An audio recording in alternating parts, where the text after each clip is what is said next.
Welcome to the session of NEET Bytes, and we are here for your physics,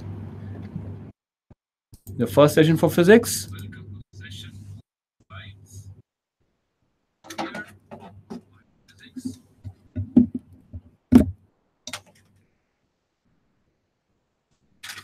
Hello, dear students. I hope you can hear my voice. So, hello, movie maker. Hello, Ramesh Chandra. Hello, Sumit. So, welcome to the session, students. Hello, Minakshi. Good evening. So, students, I hope your preparations are going good. You all NEET aspirants, future doctors. Hello, Hello, Prakrit. Hello, Nishan. Okay. Hello, Ansh. Hello, Ritik. Hello, Monu. Hello, YouTube Guru. Hello, Saptarshi. Okay. So, students, now let's start up with the questions that came in NEET and some of the concepts. Okay. Hello, Arindam. So, students, today we are going to start the chapter Kinematics. So, let me tell you about myself. I'm Ankit. I did BTech from YMCA University of Science and Technology. And I teach students like you all from last 4 years. So, yeah, welcome. So, students, now let's see some of the questions of kinematics. Basically, this chapter is, first chapter, and at least one question comes every year from this chapter. Okay.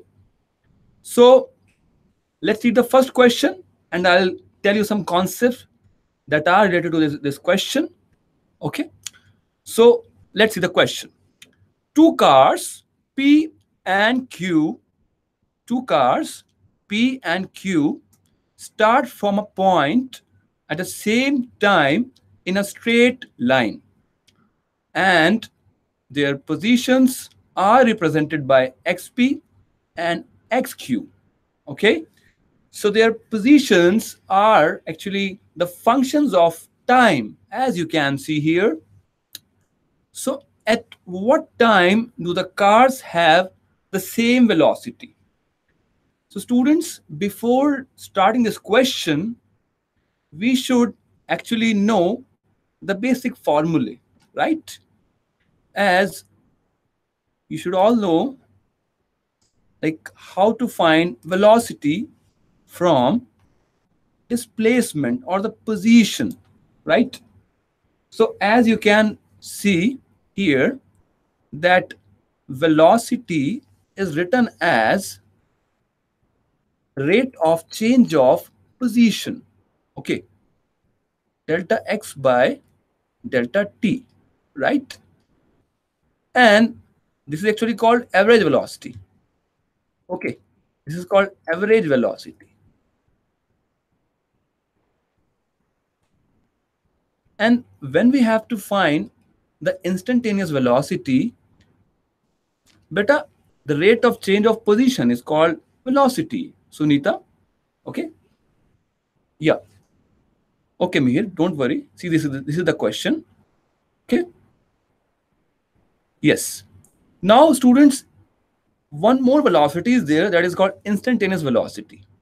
So when you put the limits of time to be, 0, then this rate of change of position is called instantaneous velocity, right? That is instantaneous velocity. And that is written as dx by dt, right? So in the given question, you can see, Sunita, that when we are taking the interval to be very small, okay, that velocity is called instantaneous velocity. And when the interval is finite, okay, when the time interval is finite, that is average velocity. I hope you are able to understand this concept. So now let's focus on the question. Two cars, P and q start from a point at the same time and a same in a straight line. Okay.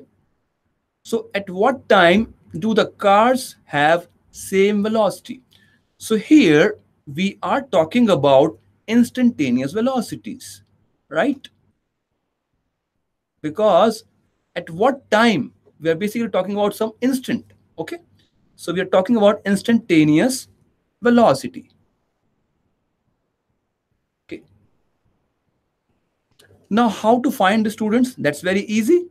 Simply just differentiate the functions of displacement. They started from same point, Pramod. You see, velocity for point P is written as dxp by dt, right? Just differentiate this function. So that means d by dt of at plus bt square. Okay. So when you differentiate it, what do you get? You simply get a plus 2b into t, right? Now, let's see the velocity for point q, right? So for point q's velocity, what do we need?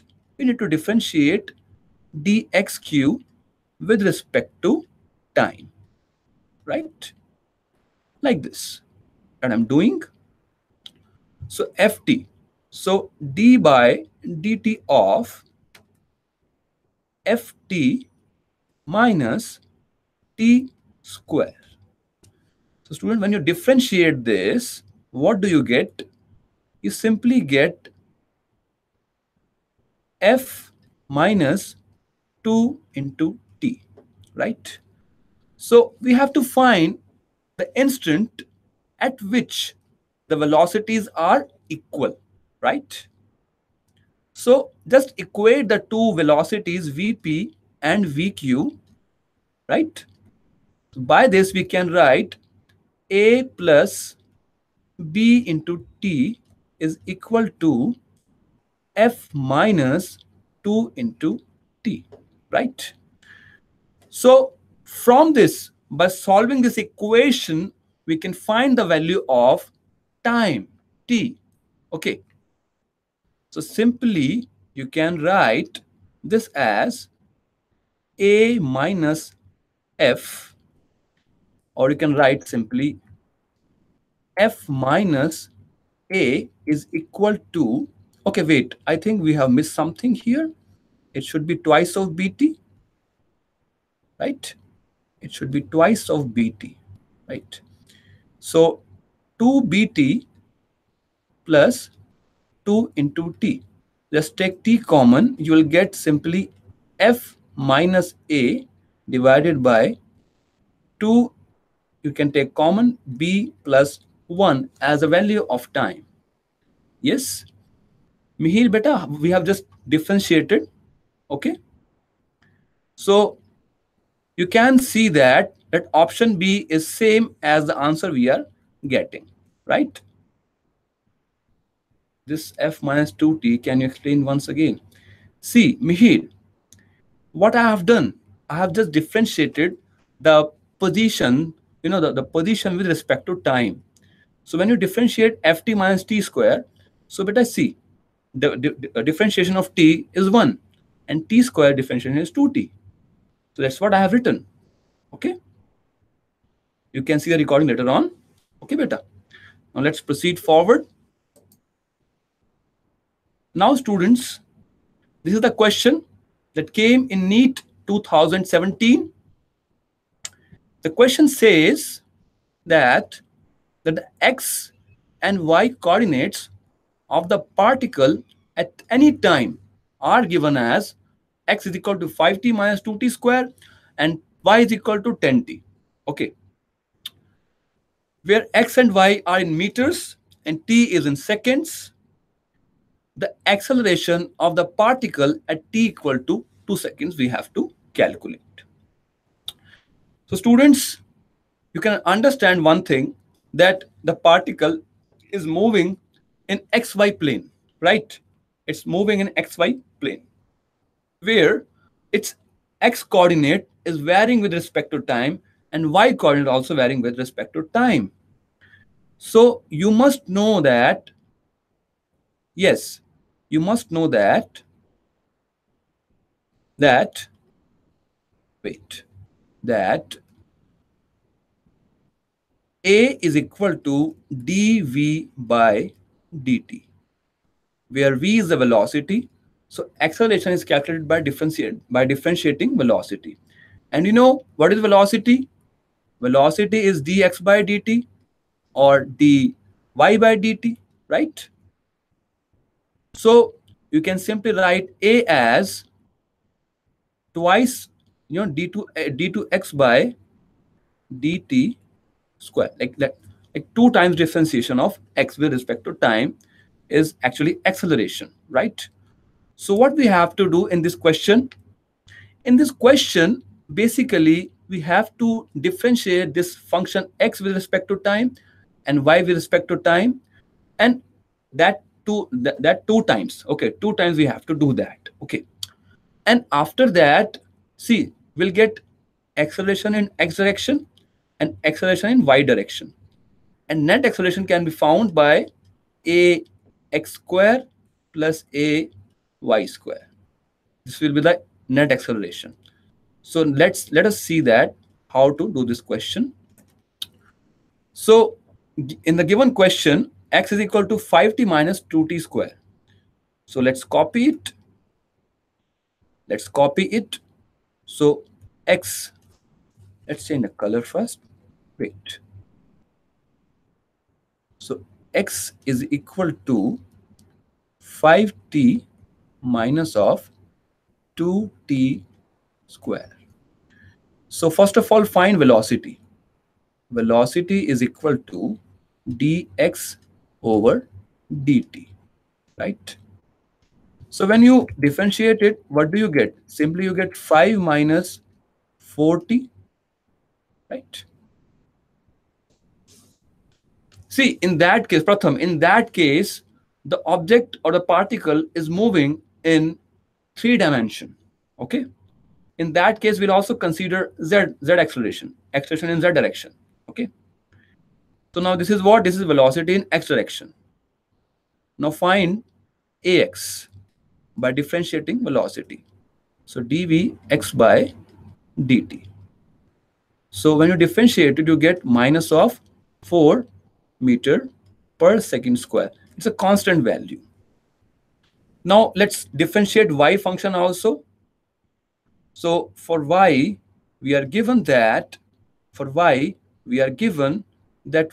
is equal to what? 10 times of t, I guess. Yes, 10 times of t. So first of all, find velocity vy. So when you differentiate this y with respect to time, what do you get? You get 10 meter per second.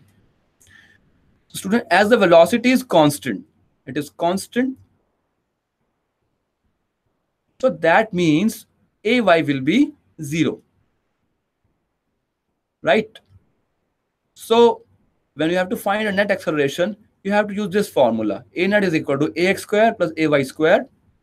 Okay.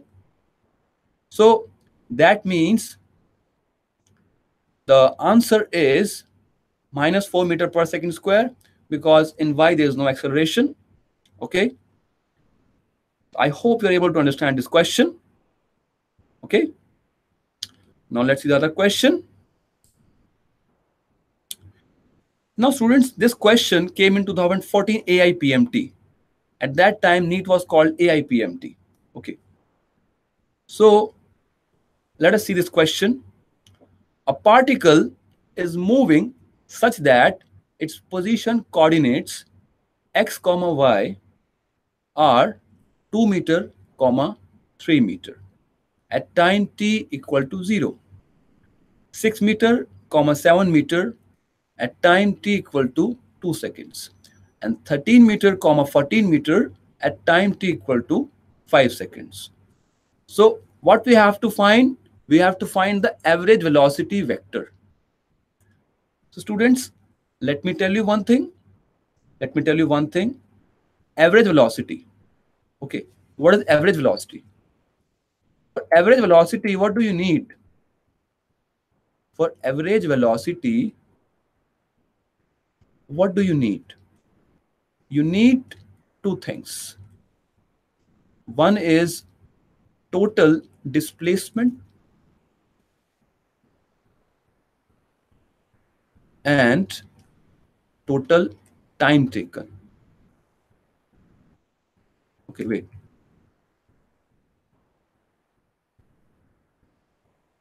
And total time. So now students, many of students at that time were confused over this question. See, in this case, we have to just focus on two things: initial and the final coordinates. This is the final coordinates, and these are the initial coordinates. Okay. So what we have to find? We have to find a displacement. Okay. So initial position vector. Initial position vector is written as 2 I cap plus 2 I cap plus 3 j cap. Okay. And the final position vector is written as 13 I cap plus 14 j cap. Right. Okay. So what we have to do? We have to find displacement. This is your initial position vector.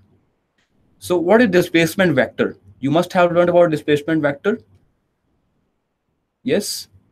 Simply, displacement vector is written as delta r vector, and that is equal to rf vector minus ri vector, right? Initial and final, just take the difference of the two. So simply we can write it as delta r vector is equal to 13i 13i wait 13i plus 14j, right, minus 2i plus 3j. Just take the difference of the two, you will get simply 11i plus 11j, right? Okay. Okay, someone was asking for diagram. See, Sumit, you can see that what I'm doing. Simply, you can understand this thing. That's very easy to understand. Let us say this is your y-axis, and this is your x-axis, right? So let us say this is x, and this is y. So we have to find the displacement. Okay, displacement vector. What is displacement vector? See, it's the change in position vectors. Suppose this is the initial position vector, Ri. Okay. This is what? This is the initial position vector, Ri vector.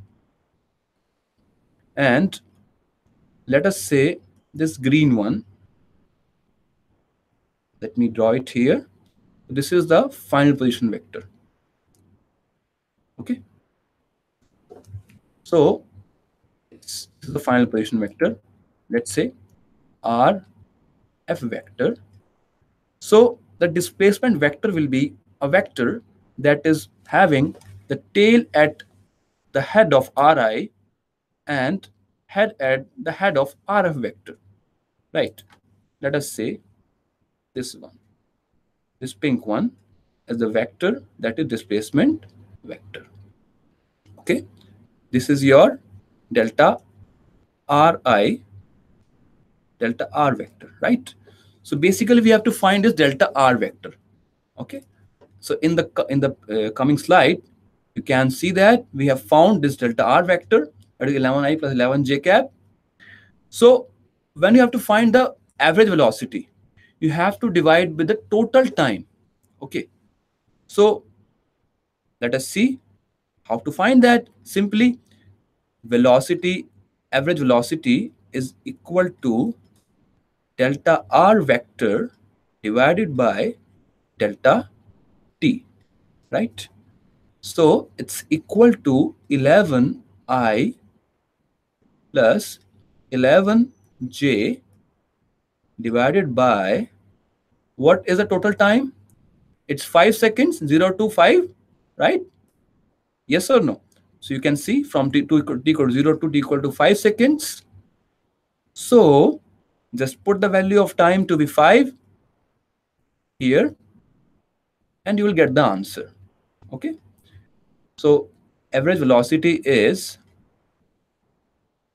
11 by 5 into I cap plus j cap.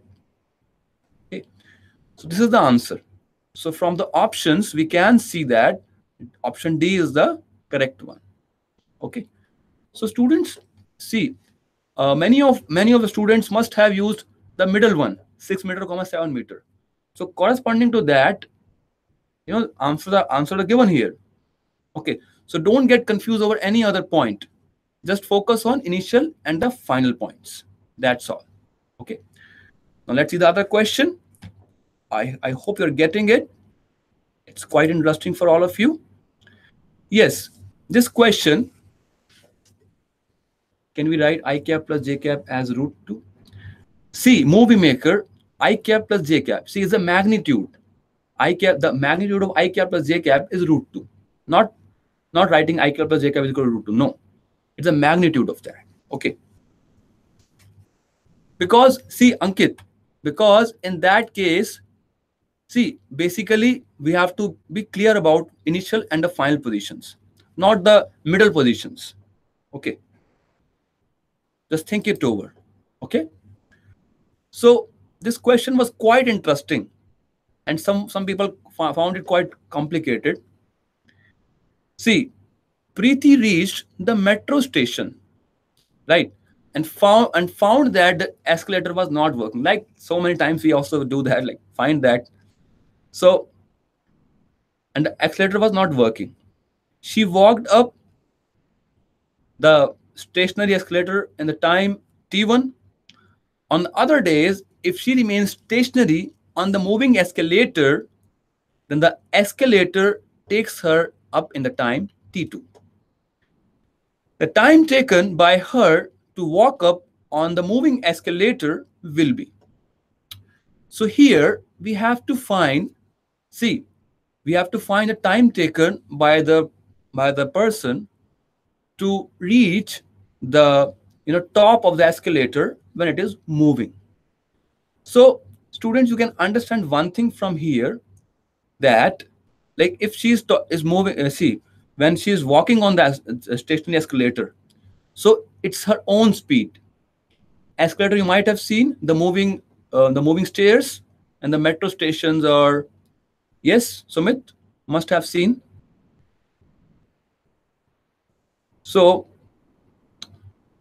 see, in the given question, we are provided that an escalator, girl travels, draw the escalators. Okay. So there are some, like, the escalator is stationary and so on. Okay. So the escalator is stationary. So the girl has to walk over it. Let us say that total distance traveled by the girl over the escalator be L. Okay. So what we are assuming, let total distance be L.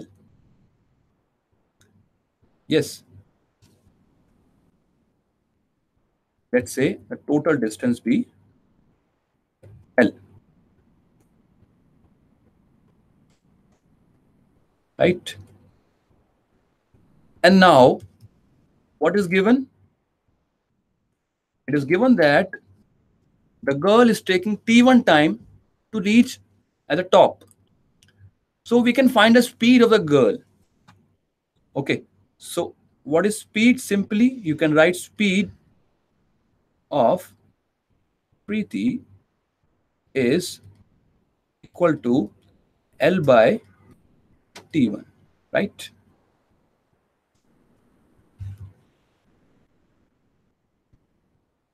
So now on the second case, when she's stationary.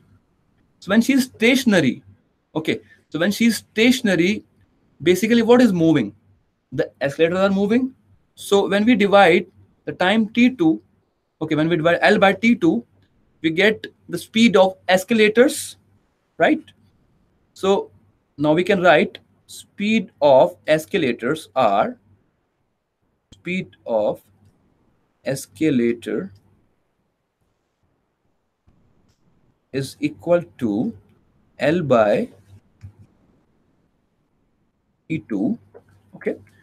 So now when she's moving on the moving escalator, so the two speeds are added. Okay. The two speeds are added. Okay. So when she is moving on the moving escalator, we have to add the two speeds. So net speed in that case is net speed in that case is equal to L by T1 plus L by T2. But the distance is, but the distance is same still. But distance is same, right? So let us say the time taken be T3 in this case. Okay. So we can write that L by T3 is equal to L by T1 plus L by T2. Okay. So by this we can write 1 by T3 is equal to 1 by T1 plus 1 by T2. So students, you can easily write T3 is equal to T1 T2 divided by T1 plus T2. So this is the final answer that we have found. Okay. So according to this, the correct option is B. Okay. Yes, B option was correct. So this chapter has its own importance in your preparation for NEET. Okay. So please, it's my request to all of you, please revise the formulae. Okay. And we'll be back on Sunday. We'll further solve some more question over it. Okay. And if you want to have more information about Meritnation, you can see the link given below. Okay. So any book size you can take, any book that you're using that at same time. Okay, Mihir. At the same time, you will get the session, and we'll solve more questions over. Yeah, for J we have different sessions. Okay. So thank you so much, students. I hope you loved the session and learned a lot. Thank you. Have a nice day. So let's now end the session. Thank you.